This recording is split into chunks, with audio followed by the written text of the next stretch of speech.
as there was no wind, Dr. Livesey knew they could not take the ship, even if they wanted to attack the 6 men who stayed on the ship with them. Then they heard that Jim Hawkins was on the island with Silver and his men. They were very worried about him. Dr. Livesey decided to take a boat to the shore with another man called Hunter. When they reached the island, they found a small fort. It was big enough for about 25 people and was very well defended. Then the doctor heard a shout. They ran back to the boat and returned to the Hispaniola. They put food, medicines, and guns in the boat. The doctor took the boat back to the beach with Hunter and another sailor called Joyce. They took everything to the fort and returned to the Hispaniola, where Trelawney helped to put food and more weapons into the boat. They called for Captain Smollett, Redruth, and a good sailor called Abraham Gray, and they climbed into the boat with them. There were more people and supplies, so the boat was heavy and very close to the water. Then Dr. Livesey looked round and realized that the men on the Hispaniola were preparing a cannon. It would be easy for them to hit the ship. Trelawney stood up with a gun and fired at the pirates, and one of them fell. The other pirates were getting into their boats. Trelawney fired his gun again and the boat started to sink, but they were near the beach and it was not difficult to walk to. But they had lost many of their supplies in the water, including some of their guns. The pirates were near. They had to get to the fort before the pirates got to the beach. At last, they saw the fort in front of them. At the same time, 7 pirates arrived at the other side of it. Before they could enter the fort, they heard another gunfire, and Redruth was dead. Trelawney was very sad. The pirates could see the flag, so Mr. Trelawney thought that they should take it down, but Captain Smollett refused. They heard someone shouting.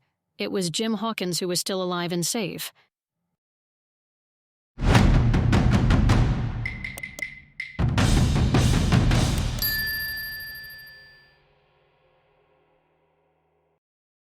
One.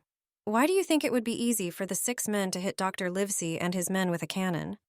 Because Dr. Livesey and his men were moving so slowly that they were not far from the ship. 2. Why do you think it was difficult for Dr. Livesey and his men to move towards the beach near the fort? I think the wind blew from a different direction, so it was hard to sail the boat. 3. We have guns. If you try to contact Silver, you will be dead. Why were the 6 men surprised when Dr. Livesey said these words? Because they didn't expect that Dr. Livesey knew that they worked for Silver. 4. It's a race to get there first. Do you think this was right? Yes, because the group needed to reach the fort first to protect themselves from Silver's men. 5. Why do you think Dr. Livesey and his men chose the fort to be a shelter for them? Because it was big and well defended, and it had water.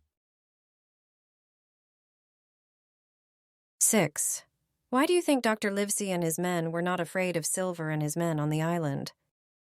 Silver's men didn't have guns, but Dr. Livesey and his men did.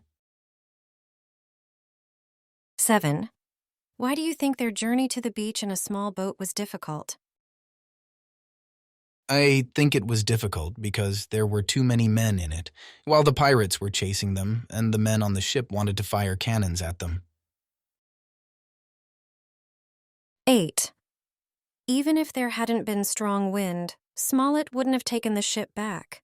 Do you agree? Why? Yes, because Jim was on the island and they were worried about him. 9.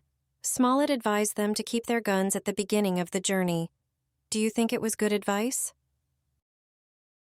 Yes, it was good advice because it saved them.